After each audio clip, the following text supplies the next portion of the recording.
Hello, good afternoon everyone. I'm Shounak Chandra, leader of the Alpha team, and today we, the members of the Alpha team, would like to brief on the attributes of being human. Humanity can be defined as one of the qualities of human being, the peculiar nature of a man by which he is distinguished from other human beings. It is important part of our lives which tell us to help others, try to understand and realize the people's problem with our own eyes and try to help them. Being human. We all know that what being human is.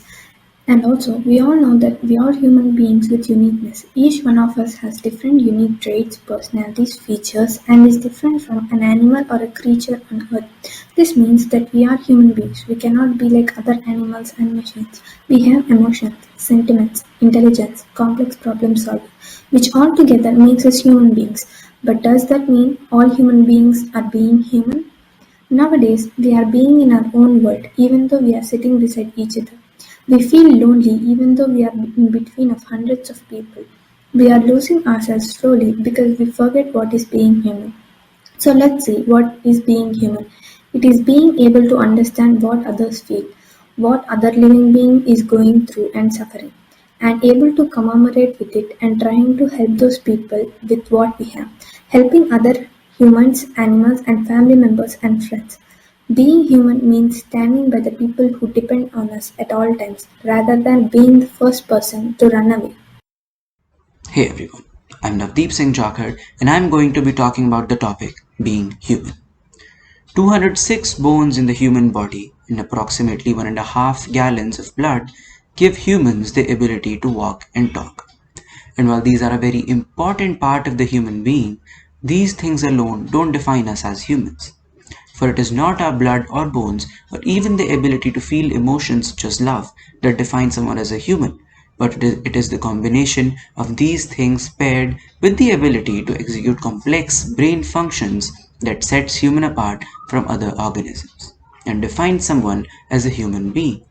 The defining feature of being a human is that the only organisms that have brain power capable of complex thought are humans. Of course, all organisms think, but humans are the only one that have complex thinking. As humans, we communicate in many different ways through speaking, writing, and now over the internet. Additionally, within those different ways of communication, we have multiple different languages.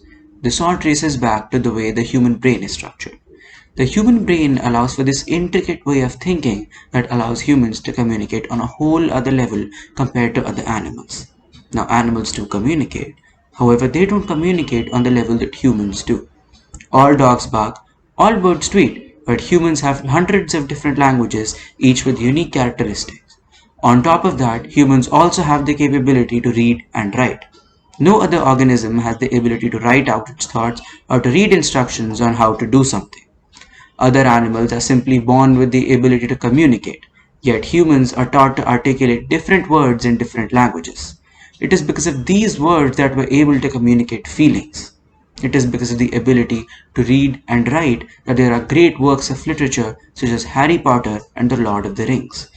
These books have brought countless people joy, all because the human brain has the capability to communicate across languages which no other animal has. Because of the ability to communicate, we are able to build great relationships with people from all walks of life and have conversations all across the globe.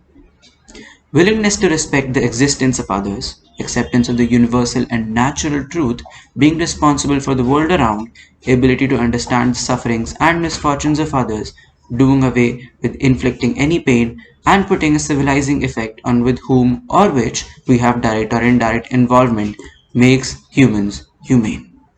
Life is a long journey in which we experience the world around us, understand its complexities, learn from our mistakes, improve beyond recognition, help others to have better lives, and have great respect for moral worthiness. This is how a human being goes through what it takes to be humane. Thank you.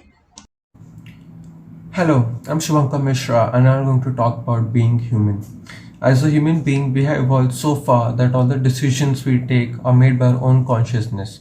This also involves every living creature on earth. Although Homo sapiens have mentality increased so far that our procedures and the things we follow differ a lot by the other creatures.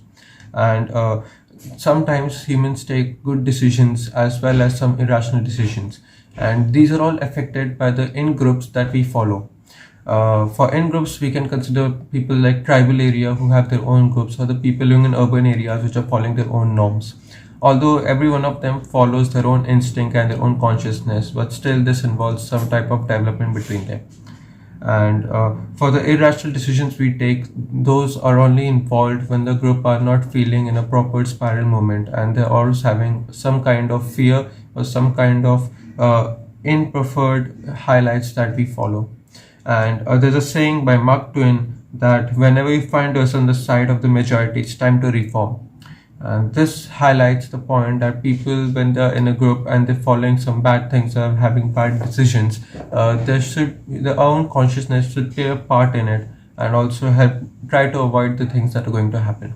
And human beings also take good decisions, and that is the reason why we are here with the infrastructure and the proper economy that is being followed. And human beings have evolved so far that every creature that we see are not able to reach to the point in us in a million years. And this is a saying by Mark Twain as well. Although now these days people are following different cultures, different statistics, and the motivation they're getting from it is differing by a lot. But the key feature that human beings follow is that they're influenced by the environment, and this is something that needs to be stopped and need to have being own consciousness followed. Thank you. Hello everyone, I am Bhuvana. Today, me and my team talking about orphanages and the children problems. India is a home of 2.5 million orphans and 1.3 million children have been orphaned due to HIV.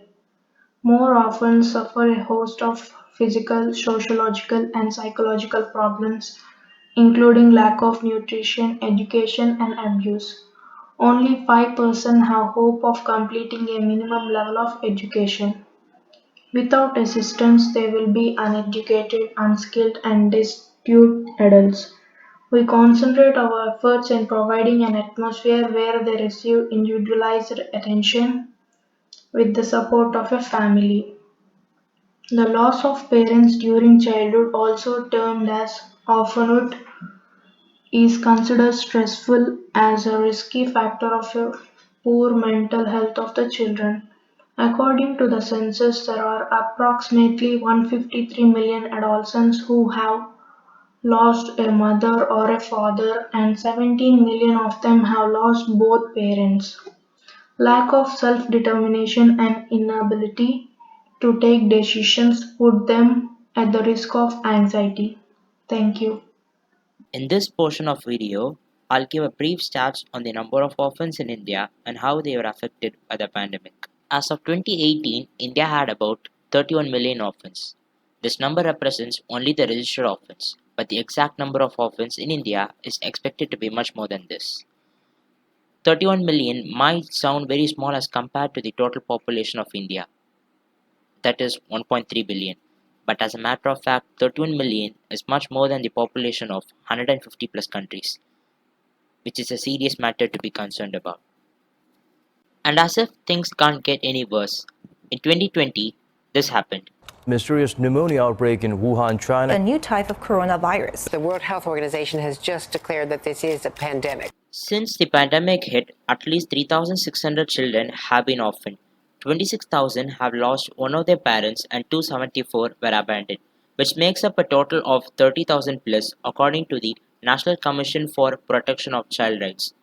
During the pandemic, Maharashtra was the worst affected state with 7,084 children who were either orphaned, abandoned, or lost one of their parents due to COVID, followed by Uttar Pradesh, Rajasthan, and Haryana with 3,172, 2,482, and 2,238 respectively. And other states like Kerala, Bihar, and Odisha have reported a number well above 1,000 as well. Before said 31 million orphans, about 2,32,937 children are in the institution, but this number could be less due to underreporting. And on the other hand, 20,000 potential parents are on the wait list for domestic adoption in India. while only 2000 of the 2 lakh are currently registered. If my math was correct, only about 0.9% of the orphans in India are currently legally adoptable. The reason behind this can be attributed to the fact that most orphan kids are with childcare institution which is not registered with the Central Adoption Resource Authority, which makes the average wait time 2 years.